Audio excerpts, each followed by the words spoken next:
We now welcome in SNY Mets analyst and former Mets GM, Jim Duquette. Duke, what was your reaction when you saw the Bo Bichette deal? There's a lot of reactions that I had. The first one was, wow, what a quick turnaround, right? From the night before, disappointment, not getting Kyle Tucker, and to be able to move quickly and decisively and get a star player like Bo Bichette. He's the youngest hitter out on the market. We know what kind of a hitter he is. I mean, he's an impactful right-handed hitter. It almost fits better in the Mets lineup, you know, with the lefties at the top there with Lindor and Soto. He squeezes right in the middle. He's a 20 to 25 homer bat. He can steal bags. I know he'd have to move to third base, which he hasn't played a lot, but I think he's good enough athlete to go there and be able to handle that.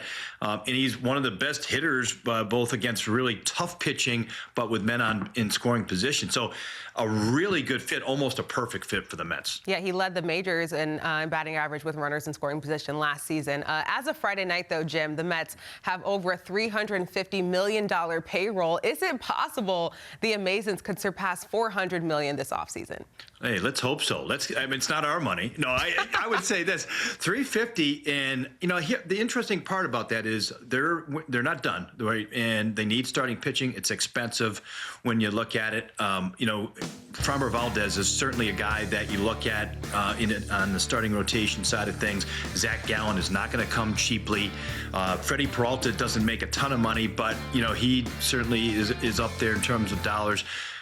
I could see with what they have left to do, starting pitching, maybe another position player, that it could get close to 400. I don't think it's going to get quite over 400 or you know, to the top of the payroll like we've seen last year with them. But it's going to be a very healthy one and certainly one of the tops in the sport. And so we're waiting for this deal to become official, but now with reportedly bringing Bo Bichette in, the Mets have an influx of infielders. Does this move make Brett Baty or Mark Vientos expendable in a trade for either an outfielder or a starting pitcher? No, I think it could. You know, I think when you bring in a talent like that, and it's not necessarily, it fills the direct hole that they had, which was out in the outfield, obviously in left field or even center field. And I think center field, you have to think about Benj now making the team. But, you know, Baty has the ability to play first. He could go to left field, or, you know, I think David Stearns has plenty of options in terms of maybe looking at, you know, taking, let's say, Baty or Vientos, packaging him with you know, one of their upper level starting pitchers and trying to go out and fill their starting pitching that way. There's a lot of options. I think when you're in a position like they are, you got the big piece there in Bo Bichette. Now you're able to kind of relax a little bit and pick and choose where you want to go next. But I think he has a lot of options, and it wouldn't shock me if one of those two guys was in a deal for a starter.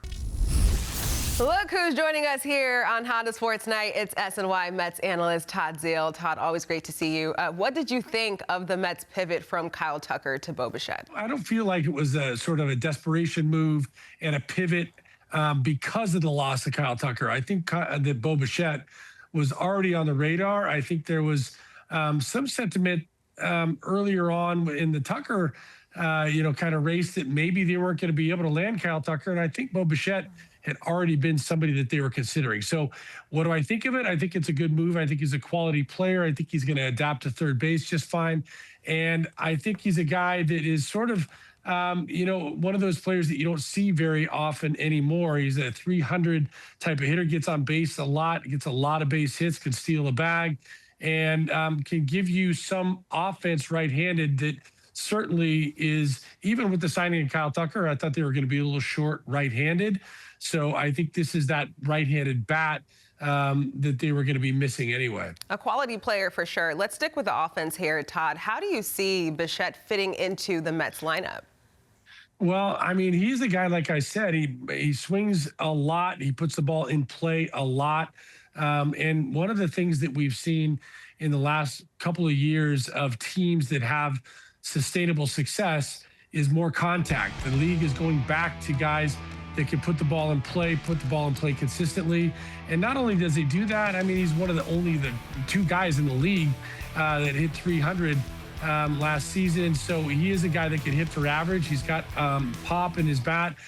He can steal you a base. And Look, when he's healthy, I think he can do a lot of things, hit behind the runners. I think he's a very versatile offensive player, which is one thing that Mets didn't really have a lot of. They had some power, certainly with Pete Alonso. They had a guy that could drive in runs, but he tended to sometimes get streaky.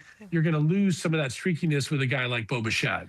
All right, Todd, I would love to get a player perspective here. Okay, you moved over to third base during your career. I believe that happened during your first full year in the majors when you were in St. Louis. What are the challenges that Bichette faces in moving to the hot corner, and how do you expect him to perform? Well, look, I think it's considerably different. I did make a move. I went from catcher to third base. I felt like I was in a foreign land at third base, quite honestly, Chelsea. And it took me a while to kind of figure out what I was doing in fair territory before I could become what I would even consider serviceable at third. I think it's a very different story for Bo Bichette. He's been a shortstop the last 7 years. He's a guy that's a good quality shortstop. He's got range. He's got arm strength. And so I think the thing that comes to being challenging for infielders is moving from one side of the diamond to the other. You go from third base to second base or second base to third base. The ball looks a little bit different coming off the bats of the left-handers and right-handers. When you're going from short to third, look, it's a little bit quicker reaction time. Your arm strength is going to come into play a little bit more often when you're playing deep. But aside from that, it's catch the ball, field the ball, throw the ball. And I think he's already 10 steps ahead of where I or anybody else would be in making that kind of a transition.